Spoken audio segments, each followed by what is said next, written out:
Very good morning to you, students.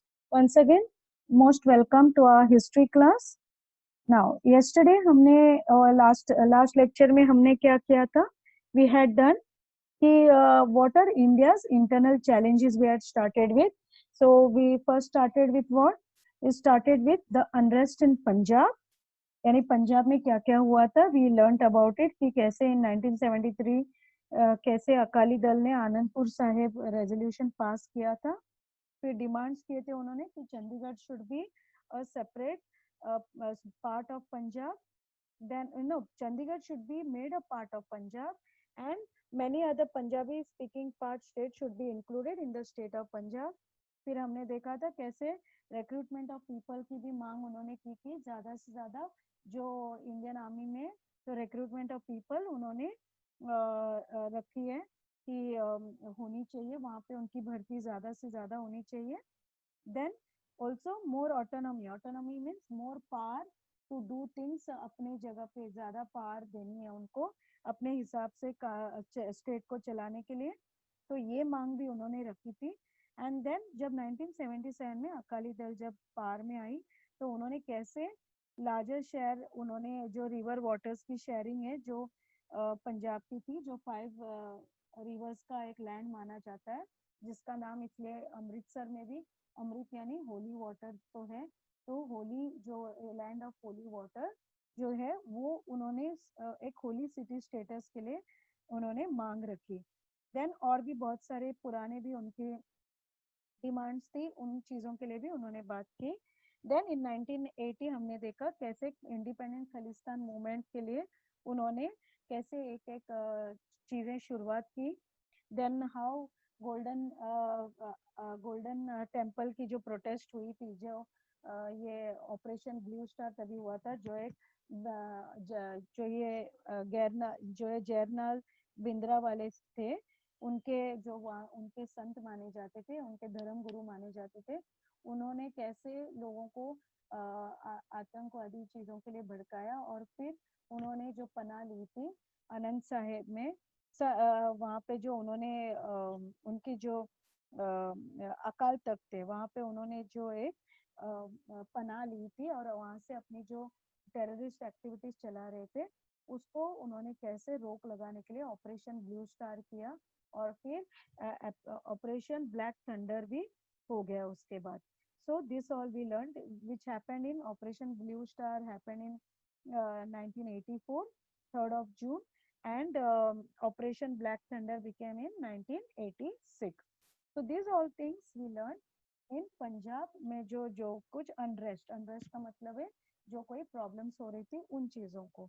Now we had come to issues concerning north east, जिसमें हमने देखा कि north east में भी नक्सलवादी उन्होंने शुरुआत की थी. जैसे नॉर्थ ईस्ट में क्या कौन कौन से स्टेट्स आ रहे, total 8 states. And which are they are states of Assam, Arunachal Pradesh, Manipur, Meghalaya, Mizoram, Nagaland, Sikkim and Tripura. ये 8 स्टेट से नॉर्थ ईस्ट फॉर्म होता है और वो एक नॉर्थ ईस्ट बेल्ट जो है. Now these are different. why? Because जैसे मैंने पहले भी कहा था इनके ऊपर इन्फ्लुएंस होती है. जैसे ये बॉर्डर शेयर करते हैं अगर चाइना से, भूटान से और ये सारी जो नेपाल से ये बॉर्डर शेयर करती है, तो बांग्लादेश साइड से, तो क्या होता है इनमें जो एक समानता है ये उनके कल्चर से मिक्सअप होते हैं. जो ये बॉर्डर कंट्रीज जिसे शेयर करते हैं उससे वो मिक्सअप हो जाते हैं और उनकी जो एक होती है उनकी जो लैंग्वेज है, उनकी कल्चर है, उसमें विभिन्नता हमें दिखाई देती है जो रेस्ट ऑफ इंडिया से डिफरेंट है.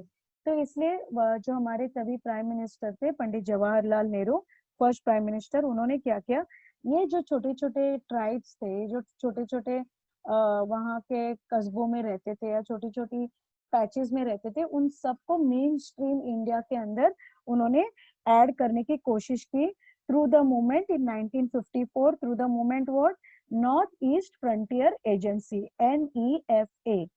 तो इन्होंने ये सारी, उसमें कौन कौन सी एरियाज आई, टेरिटरीज आई, Sino Indian border and the tribal areas towards the north of Assam.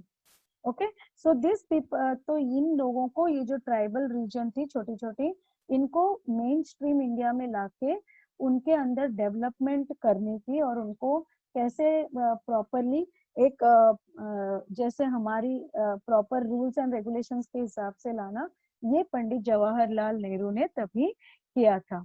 Okay, so then we covered up Mizoram. In Mizoram जो ट्राइब्स थे नॉर्थ ईस्ट के, हमने देखा कि वो कह रहे थे कि कैसे वो Lushai hills and Mizo majority area जो थे, उन्होंने उन सबको एक उन्होंने ग्रेटर मिजो करके उन्होंने शुरुआत की उस मूवमेंट की, जहाँ पे वो चाहते थे कि मिजो को जो है वो एक ऑटोनोमस, यानी उनको भी चाहते कि हमें इंडिविजुअल पावर मिले।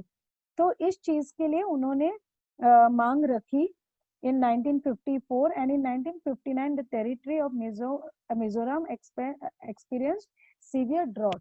तो जो उनके यहाँ पे जब उन्होंने बहुत सारी उनके यहाँ पे ड्रॉट का मतलब मैंने क्या बोला था, सूखा पड़ा था। तो ड्यूरिंग दिस फैमिन, ये जो अकाल और सूखा पड़ा था, तभी जो उनके मिजो के लीडर थे लाल देंगा, उन्होंने कॉमन पीपल जो है उनकी बहुत सेवा की और इसलिए उनको लीडर बनाया गया। बाद में जब उन्होंने एक एस्टेब्लिश की थी 61 में मिजो नेशनल फ्रंट के नाम से ऑर्गेनाइजेशन, दैट इज MNF, उन्होंने ग्रेटर मिजोरम की मांग की, जिसमें Tripura, Manipur and Mizo majority areas and Bushai hills का सारा एरिया कवर हो रहा था। Okay, so then what happened in बाद में जो प्राइम मिनिस्टर राजीव गांधी थे, उन्होंने एक एग्रीमेंट साइन की Mizo National Front and Mizoram को क्या दिया गया, status of full fledge state, यानी पूरी तरह एक पूरा पूरा एक स्टेट की तरह, इंडिविजुअल स्टेट की तरह उसको जाना गया, उसको एक मान्यता मिल गई। Okay, then we learn about Nagaland. About Nagaland also क्या हुआ, नागा ट्राइब जो तभी वहां पे थे, जो नागा हिल्स में रहते थे, तो वो ईस्टर्न हिमालयस और Naga hills border of Assam and Myanmar, वहां पे सेटल थी ये जो ट्राइब थी। तो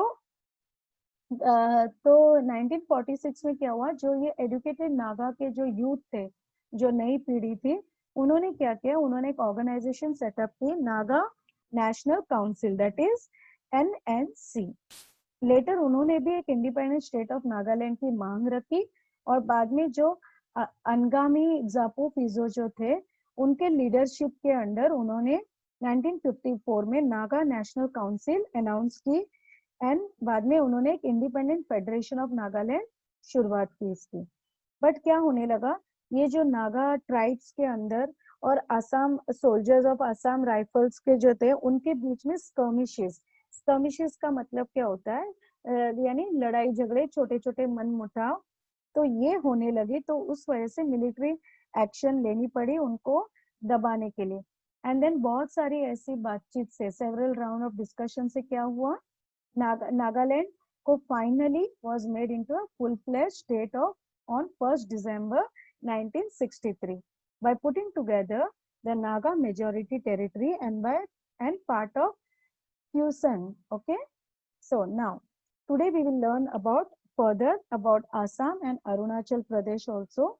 Now in Assam what happened in 1983, there was an intense agitation by all Assam Student Union and Assam Jana Sangram Parishad over the question of dominions in Assam of Bengali migrants.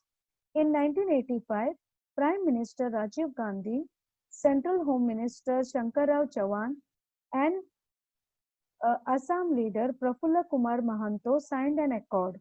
It was decided to send the Bangladeshi citizen who had infiltrated in Assam back to their original places. In 1986, elections were held for Assam Legislative Assembly and Prafulla Kumar Mahanto of the Assam Gan Parishad became the new chief minister. Due to this democratic process, it became possible to establish peace in Assam. अब असम में भी क्या हुआ था, तभी जैसे हमने इन्होंने बताया इधर 1983 में क्या हुआ, बहुत सारे इंटेंस का मतलब है तीव्र जो होती है एजिटेशन, झड़प जिसे बोलते हैं, या लोगों के बीच में एक मनमुटाव होता है, वो इट वाज स्टेज, स्टेज का मतलब है उन्होंने वहां पे दर्शाया, किसने, all Assam students union and Assam गण संग्राम परिषद, जो असम के स्टूडेंट्स उनकी जो यूनियन बनी थी उन्होंने, एंड जो एक गण संग्राम यानी गण यानी जो अपने वहाँ की पॉपुलेशन है, पॉपुलेस है, उनकी जो परिषद उन्होंने बनाई, इन दोनों ने वहां पे एजिटेशन शुरू की। एंड फिर मोर्चा विर्चा जिसे बोलते हैं हम लोग। एंड उन्होंने क्या कौन सी उनकी जो सवाल उठाए कि dominions of Assam of Bengali migrants. जो जैसे हम जानते हैं हमारी जो आसाम की बॉर्डर है वो बांग्लादेश से मेल खाती है। तो क्या होता था, बांग्लादेश से काफी सारे इनफिल्ट्रेशन का मतलब क्या होता है, यहाँ पे जो हम देखते हैं इनफिल्ट्रेशन, इनफिल्ट्रेटेड मीन्स यानी इलीगल तरीके से, गलत तरीके से बॉर्डर क्रॉस करके हमारे देश में आना। तो जैसे हम बोलते हैं उसको बोलते हैं कि जैसे इलीगल माइग्रेंट यानी वो हमारे देश के नहीं है, वो सिटीजन नहीं है, लेकिन क्या करते हैं क्योंकि बॉर्डर में कोई ऐसी खास वहां पे बैरियर्स नहीं है या वहां पे कोई ऐसी खास ये नहीं, रोक टोक नहीं है, तो वो क्या करते हैं बॉर्डर पार करके और यहाँ आके इलीगली रहते हैं, घर लेते हैं, खाना लेते हैं, नौकरियां लेते हैं। तो क्या होता है वहां के लोगों को क्या होती है, दिक्कत होती है। अब मानो आपके घर में, आप मानो 10 लोग हैं ऑलरेडी रह चुके हैं, आप मुश्किल से, बड़ी मुश्किल से आपके घर में कोई सपोज मानो एक या दो कोई कमाने वाला इंसान होगा, उन 10 लोगों के मुंह आपको भरने होते हैं, ठीक है, कि आपको उनको खाना खिलाना है, उनकी पढ़ाई लिखाई करनी है, उनकी सारी चीजें देखनी पड़ती है। लेकिन मानो अगर कोई जोर जबरदस्ती से बिना इजाजत के कोई घुस जाता है आपके घर में और 20-30 लोग आ जाते हैं और आप लोगों को उनको भी सारी सुविधाएं उनको मुहैया करनी पड़ती है, तो आप लोगों को तकलीफ होगी कि नहीं होगी, कि नहीं। तो ये इन लोगों को यही चीजें होती थी। अब वो 20-30 लोगों को कौन खिलाए, तो वो हमारे देश के भी नहीं है। मानो वो कोई आपके रिश्ते नाते होते या वो कोई आपके कोई अपने होते, तो आप थोड़े दिनों के लिए एडजस्ट कर भी लेते, लेकिन ये परमानेंटली आ जाते हैं, परमानेंटली यहाँ आके फर्जी अपने दस्तावेज करके या फर्जी या इलीगल डॉक्यूमेंट्स करके नौकरियां हासिल करते हैं या कामकाज ढूंढते हैं। क्योंकि बांग्लादेश बहुत ही एक पुअर कंट्री है, उनके यहाँ उन्होंने कोई डेवलपमेंट की नहीं है। उनके जो प्राइम मिनिस्टर सब है वो, उन्होंने ऑफिशियल्स जो है उन्होंने नहीं किए, तो वो जानबूझ के वो भी खुली छूट दे देते हैं, तो लोग डेस्परेट होके इंडिया में आ जाते हैं। इनफैक्ट तो इस चीज को रोकने के लिए जो तब के प्राइम मिनिस्टर थे हमारे राजीव गांधी जी, और जो होम मिनिस्टर थे इंडिया के शंकरराव चौहान, एंड आसाम के जो लीडर थे प्रफुल्ल महंतो, उन्होंने एक ऐसी एग्रीमेंट, अकॉर्ड का मतलब है एग्रीमेंट, उन्होंने एक ऐसी एग्रीमेंट साइन की जहां पे उन्होंने डिसाइड किया कि जो भी बांग्लादेशी सिटीजन है जो गलत तरीके से इन्फिल्ट्रेट हुए हैं आसाम में, वो अपनी जगह वापस जाए। तो 1986 के जो इलेक्शन थे उसमें प्रफुल्ल कुमार महंतो जो थे वो आसाम गण परिषद के नए चीफ मिनिस्टर बन गए। एंड इस तरह से वहां पे एक डेमोक्रेटिक जो एक रूल्स है वो प्रोसेस जो है वो शुरुआत हो गई आसाम में। Now, Arunachal Pradesh. In 1954, NEFA was created. In 1972, it began to be called Arunachal Pradesh. जो है नेफा जो शुरुआत की थी उन्होंने नाम से इन 1954 हमने देखी है पहले भी, तो उन्होंने उसका बाद में नाम जाके आगे रखा अरुणाचल प्रदेश। ओके, सो नेफा हमने क्या देखा था, नेफा नॉर्थ ईस्ट फ्रंटियर एजेंसी, पहले ये नाम से था नॉर्थ ईस्ट फ्रंटियर एजेंसी, उसका बाद में नाम हो गया अरुणाचल प्रदेश, यानी region of the rising sun. इसका मतलब होता है अरुण का मतलब होता है जैसे हम सन बोलते हैं, अरुण का मतलब होता है सन, एंड अरुणाचल प्रदेश का मतलब है देश या वो जगह। तो कौन सी जगह, रीजन कौन सी है, राइजिंग सन, वहां पे हम हमेशा देखते हैं सनराइज होती है, तो ये वहां को नाम पड़ गया अरुणाचल प्रदेश। On 20th February 1987, it got the status of a constituent state. During the period from 1960 to 2000, Northeast India was progress towards a more mature democracy. This area is on the path of progress through industrialization, spread of education, etc. अब वहां पे development ongoing एक process है। Now will talk about Naxalism. Naxalism जो बहुत ही सालों से हमारी जो नॉर्थ ईस्ट रीजन है वहां पे और थोड़े पार्ट्स ऑफ महाराष्ट्र में नेक्सलिज्म जो है वो काफी किस तरीके से नेगेटिवली इम्पैक्ट कर रही है, क्या उसके कॉन्सिक्वेंसेस है वो हम देखेंगे। Now Naxalite movement, what is Naxalite movement, this is what we will learn now. Now, this movement started at Naxalbari in Darjeeling district in waste Bengal. एक नक्सलबारी करके एक जगह हुआ करती थी जो दार्जिलिंग डिस्ट्रिक्ट की है वेस्ट बंगाल में, वहां पे ये शुरुआत हुई इस मूवमेंट की। और क्या हुआ वहां पे, the Naxalite organized the small land holdings farmers and land laborers and took charge of their lands, put up red flags and declared that area as free territory in 1967. All those movements that took inspiration from this rebellion are called Naxalite movements. यानी इसका मतलब क्या है, उन्होंने पहले naxalite जो एक जगह थी दार्जिलिंग डिस्ट्रिक्ट वेस्ट बंगाल के, उसमें उन्होंने क्या पहले शुरुआत की कि जो लैंड फार्मर, जैसे हमने पहले देखा कि जो फार्मर्स होते थे ना पहले गरीब फार्मर्स थे, तो वहां पे उनको क्या होता था, उनके पास ये पहले जमींदार उनके साथ क्या गलत करते थे पता है, कि उनको उनसे जैसे जो भी उनकी उपज है, जो भी उनकी प्रोड्यूस है, उनसे एकदम कम दामों में खरीदते थे, क्योंकि वो डायरेक्टली मार्केट में या वो डायरेक्टली सिटी में जाके अपने सामान को नहीं बेच सकते थे। तो वो ये मिडल मैन बीच में आकर ये कहते थे कि हम आपका सामान गांव से लेके शहरों में जाके बेच के हम मुनाफा कमा के आपको दे देंगे, आपसे खरीद के। तो ये बेचारे जो अनपढ़ फार्मर्स थे वो क्या करते थे, वो उनको तो पता नहीं अपने बीज का क्या एक्चुअल मोल होना चाहिए। तो वो मानो अगर 10 रुपए का मोल है, तो वो जो ये जमींदार होते थे या वो उनसे मानो 3 रुपए या 4 रुपए में खरीदते थे। और उनको क्या होता था, उनको वो उसमें उतने पैसे दे देते थे और खुद जाके उसको 10 रुपए 15 रुपए में बेच देते थे, ज्यादा मुनाफा वो कमाते थे। तो इस तरह से क्या हुआ, लेकिन जब बीज खरीदने जाओ तो फार्मर्स को कैसे होता था कि बीज हमें पड़ती है 2 रुपए में और हम उसको बेचते हैं सिर्फ 3 रुपए में या 4 रुपए में। तो सिर्फ 1-2 रुपए के मुनाफे में ना उनका बीज खरीदना होता था, प्लस उसको खाद डालना पड़ता था, बहुत सारी चीजें होती थी। तो वो क्या होने लगे, धीरे धीरे गरीब होने लगे। और गरीब जब होने लगे और उनको बीज खरीदने, तो क्या होता था, फिर उनको क्या होते थे, अपनी जमीन गिरवी रखनी पड़ती थी।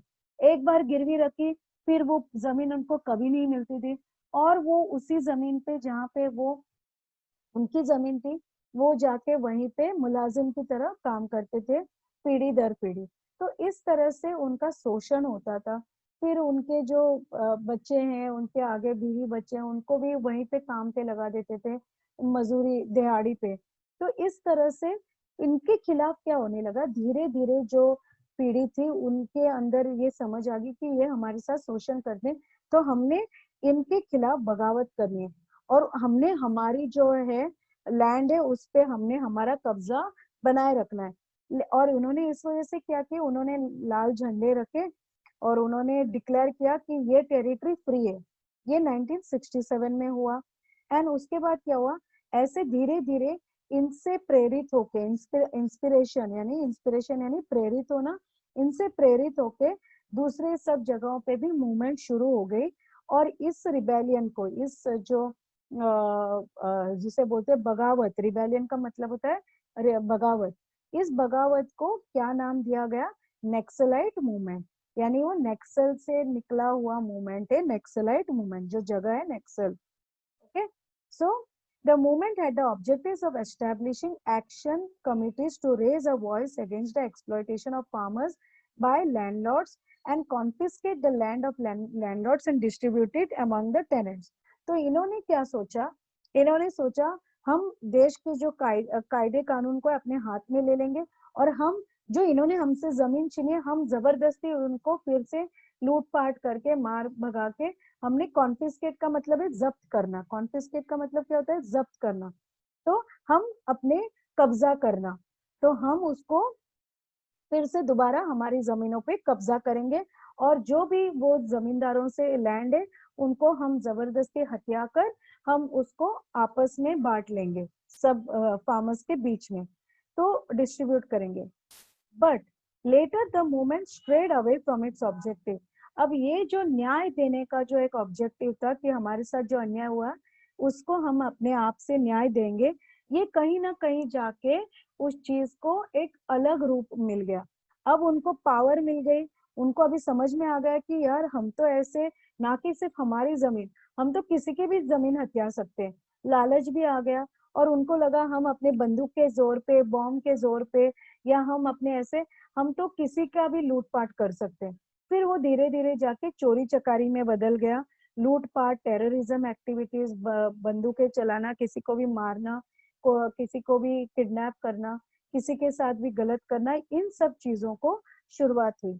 तब जब ये शुरुआत हो गई तो इस चीज को रोकने के लिए, to prevent any government scheme and welfare policies from reaching the common, अभी इन्होंने क्या किया, ना कि सिर्फ लूटपाट, चोरी चकारी ये सब किया, लेकिन उनका उद्देश्य क्या होने लगा कि जो भी गवर्नमेंट बोलेगी हमने उसके खिलाफ करना है।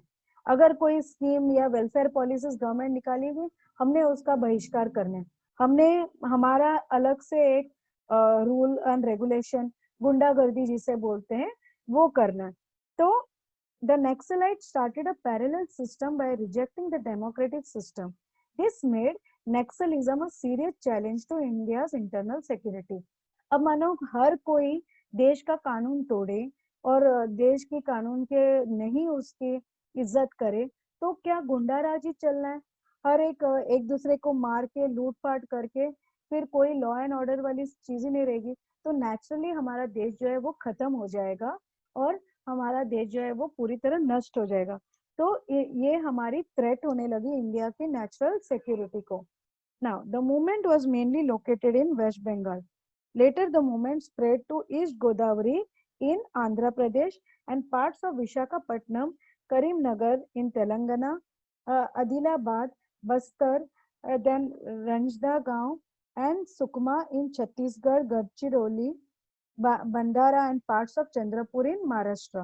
तो धीरे धीरे ये जो मूवमेंट है सिर्फ वेस्ट बंगाल तक ही सीमित नहीं रही, लेकिन ये सारी जो जगह उन्होंने बोला है ये सारी खोरतपुर इन ओडिशा, ये सारी चीजों तक वो फैलने लगी सारी कंट्री देश के इतने पार्ट्स में। In order to maintain their influence the Naxalite established an organization called People's Liberation Guerrilla Army PLGA. This conflict is still going on. अब भी अगर हम देखते हैं बहुत सारी अभी जगहों में कम हुआ है, लेकिन बहुत सारी जगहों में अभी भी ये नक्सलाइट मूवमेंट चल रहा है। Now कम्युनलिज्म, कम्युनलिज्म जो है वो नक्सलिज्म का ही एक अलग, उसी तरह बस उसी आदर्शों पे चलने वाला है, बट जो अपनी कम्युनिटी के लिए करते हैं। ये जो करते हैं वो फार्मर्स के लिए कर रहे थे, गरीबों के लिए, फिर बाद में इन्होंने धीरे धीरे जाके लूटपाट में बदल गए। लेकिन कम्युनलिज्म भी उसी की तरह जो सिर्फ अपनी कम्युनिटी के बारे में सोचता है। जैसे अगर कोई क्रिश्चियन हो तो सिर्फ क्रिश्चियन लोगों के बारे में सोचेगा, कोई मुस्लिम हो तो सिर्फ मुसलमान लोगों के बारे में सोचेगा, या सिर्फ हिंदू हो तो सिर्फ हिंदू लोगों के बारे में सोचेगा। तो ये सिर्फ अपने कम्युनिटी, अपने जो लोग हैं उनके बारे में सोचने समझने, यानी उनको देश से कोई लेना देना नहीं है। वो सोचते हैं कि जो है बस हमारे कम्युनिटी तक मिले, हमारे लोगों में मिले, तो उतनी ही चीज है। तो this is what is communalism. Communalism is a serious threat to unity of our country. Communalism emerges out of a narrow religious pride. The British sowed the seeds of communalism in our country. अभी हमने देखा था 8th standard में कैसे ब्रिटिशरों ने वो फूट डाली हमारे बीच में, डिवाइड एंड रूल, कि मुस्लिम लीग बनाई, मुस्लिम अलग लोग हैं, हिंदू अलग लोग हैं, फिर क्रिश्चियन अलग लोग हैं, कोई पंजाबी अलग लोग हैं। ये सारी चीजें जो ब्रिटिशरों ने हमारे अंदर डाली कि हम, तुम्हारा रिलीजन अच्छा है, तुम्हारी जो है वो गलत है, उसका सही नहीं। तो ये धीरे धीरे क्या होने लगी, जो people of different religion have lived happily together since many centuries, अब उनके बीच में क्या हुआ, फूट पड़ने लगी। Now, there is nothing wrong in people of different religions living together in a country while being duly proud of their own religion. But when this pride becomes excessive, then it turns into bigotry. इसका मतलब क्या होता है कि हर एक को गर्व होना चाहिए। अगर कोई हिंदू है तो हम गर्व से कहेंगे हम हिंदू हैं, गर्व से कहेंगे हम मुस्लिम हैं, या गर्व से कहेंगे हम क्रिश्चियन है, या पंजाबी है, या हम सिख है, या हम और कुछ है, बंगाली है, गर्व से कहेंगे। बट उसमें कोई बात नहीं। अगर हम बट जब वो एक्सेसिव कि नहीं बस हम ही अच्छे हैं, दूसरा सामने वाला सही नहीं है, दूसरा गलत है, या उसकी रिलीजियस थॉट्स अलग है, ये जब होने लगता है ना, तब वो गलत हो जाता है। बाइगोट्री का मतलब होता है फिर वो एक भीषण रूप ले लेता है, कि आक्रामक रूप होता है, कि फिर बाद में सामने वाला बस मेरी फैमिली को जो मिलना चाहिए मेरी फैमिली को मिलना चाहिए, सामने वाले अगर भूखे मर रहे मरे, या उनको तकलीफ हो रही है हो जाए, ये फिर चीजें आने लगती है। Each one then begins to consider their religion superior and others inferior. यानी उनको लगता है हमारा जो है रिलीजन कास्ट है वो सबसे बेहतरीन है, दूसरे का इंफीरियर। इंफीरियर का मतलब है वो नीच है, वो हीन है, वो कम है। दिस लीड वो दूसरे को कम नापने लगता है। This leads to religious fanaticism. Okay, fanaticism का मतलब है एकदम क्या बोलते हैं, मारने मरने के लिए उठ जाते हैं। अगर तुम हमारी बात ना मानो, तुम हमारे रिलीजन को फॉलो ना करो, तो फिर तुम्हें मुश्किल में आ सकते हो। ये चीजें होती है। So fanaticism is based on is a base of communalism. It makes one oblivious to of national interest. People of different religions don't trust each other. They become suspicious of each other. Comparates following different religions are looked at as enemies. Comparates means जो हमारे सहपाठी होते हैं, जो साथ में होते हैं, comparates होते हैं, हम उनको अलग नजरों से देखना शुरू करते हैं, उनको हम दुश्मनों की तरह ट्रीट करते हैं। Even commensality और coming together on festivals become rare. इसका मतलब है कोई किसी का फंक्शन है, अगर कोई गरबा अभी थोड़े दिनों में गरबा शुरू हो जाएगा, दुर्गा पूजा शुरू होगा, तो सिर्फ बंगाली या गुजराती उसमें पार्ट लेंगे, दूसरे लोग नहीं। या दिवाली में कोई दूसरे लोग दिए नहीं जलाएंगे, या ईद में है तो कोई दूसरे लोग उसका हिस्सा नहीं बनेंगे, तो ये दुश्मनी वाला माहौल बन जाता है। As a result, it becomes difficult for everybody to come together and get organized for their demands and rights as citizens. Fanatism makes the perspective of looking at events of people prejudiced. Some people begin to think economic and social questions also in the framework of their own religion. जैसे मैंने कहा, फिर उसमें धीरे धीरे आर्थिक स्थिति भी आ जाती है उस ढांचे में। फ्रेमवर्क का मतलब है ढांचे में, उस ढांचे में फिर वो सिर्फ अपने रिलीजन और अपने लोगों के बारे में ही सोचने शुरू कर देते हैं। Okay, then some people of all religions think that since they belong to a particular religion they have no influence in politics. They begin to believe they are being treated unjustly. They hold the idea that government is partial against their religion. In such a condition they become too sensitive about their religion and their co-religionists. If anybody speaks about the people of their religion or insults the religious symbols knowingly or unknowingly, riots break out because of this kind of thinking. Hundreds of innocent people are killed. Public property worth crore of rupees is damaged. Public peace is destroyed. Due to the bitter memories of the riots, people are estranged from each other and mutual trust receives a setback. ठीक है, तो क्या होता है, इस तरह से लोग एक दूसरे पे भरोसा करना नहीं करते, फिर इस तरह यूनिटी टूट जाती है। नेशनल सिक्योरिटी को भी बहुत सारी मुश्किलात सहनी पड़ती है, फिर लड़ाई झगड़े होते हैं हमेशा, फिर एक अनसर्टेनिटी, हमेशा एक तनाव वाला माहौल बन जाता है, हमेशा झगड़े होते हैं बात बात पे। तो ये सारी चीजें क्या होती है, हमारी आर्थिक और सोशल जो है एनवायरनमेंट पे बहुत तगड़ा सा वार कर देता है, बहुत बुरी तरह असर करता है। तो इसलिए we should search for the economic, political, or historical reasons that are responsible for disturbing religious harmony. This is the only way to put an end to communalism and strengthen national unity. Now we'll talk about regionalism.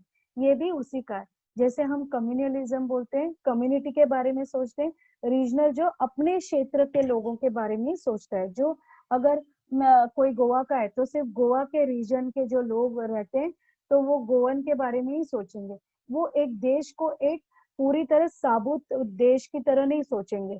जैसे अब अगर हमारे अभी law and order rules है, तो वो India में कहीं भी जाओ हर एक इंसान के लिए समान है। ये नहीं कि मैं अगर कोई जैसे कोई हिंदू है तो उसके लिए रूल्स अलग होंगे, कोई मुसलमान है उसके लिए अलग होंगे।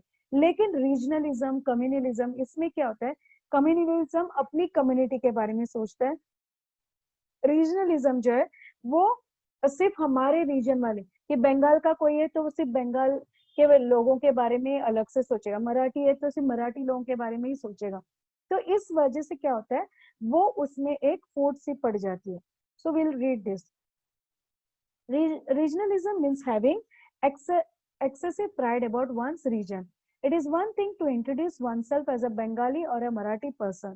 But if I think that because I am a Bengali or a Marathi, I am superior to others from other provinces, it is termed as excessive regional pride.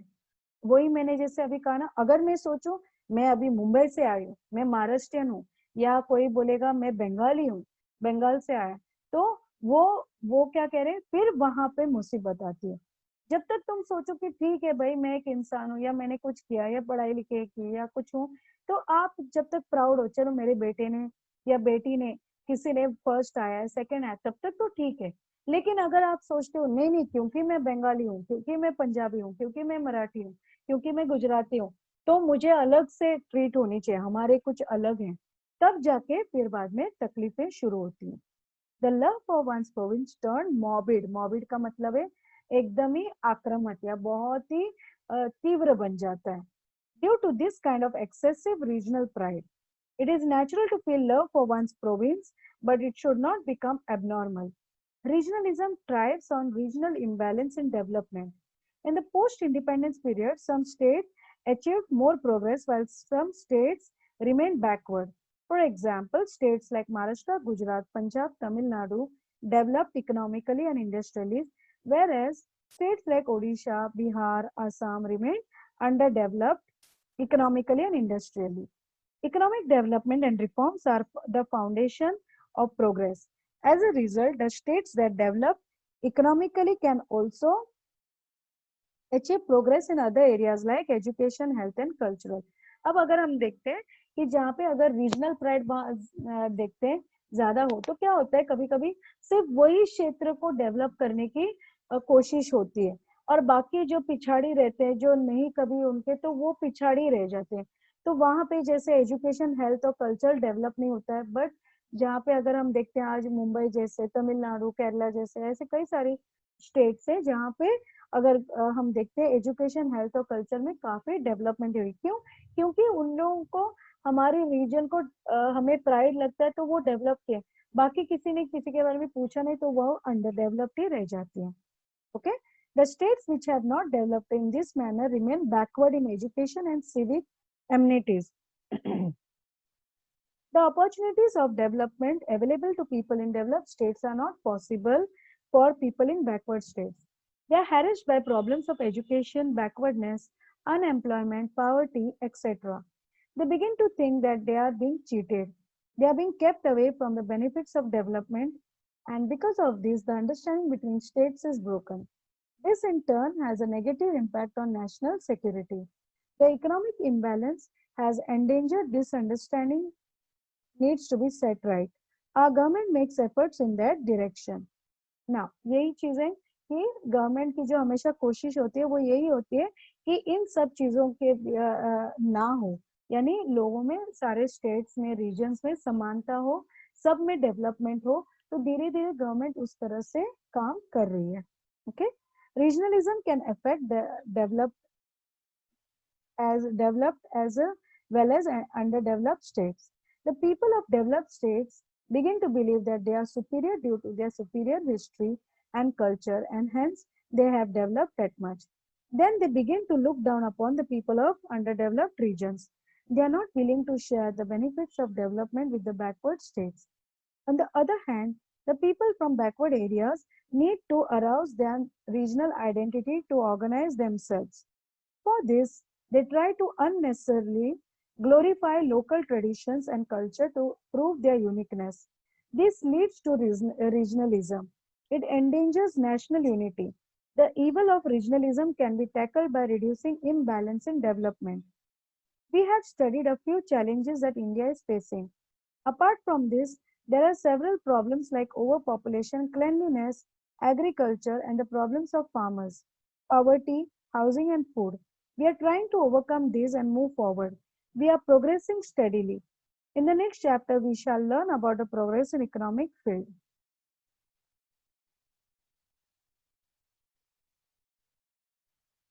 Okay, so now आज के लिए हमने देखा कि कैसे ये हमारा chapter इस तरह से खत्म हुआ और हमने देखा कि कैसे हमें इंडिया को इंटरनल चैलेंजेस फेस हुए, चाहे वो कभी पंजाब से हो, फिर नॉर्थ ईस्ट रीजन से हो, और फिर कैसे कम्युनलिज्म, रीजनलिज्म एंड नक्सलाइट जो नक्सलिज्म थी, इन चीजों ने कैसे इंडिया को इंटरनल कॉन्फ्लिक्ट्स में किए. Now in the next lecture, I'll be giving you notes for this, okay? And also the worksheets will be shared with you all. वो सारी चीजें आप लोग कर लो, and we'll see you in the next lecture, okay? Have a nice day, students. God bless you.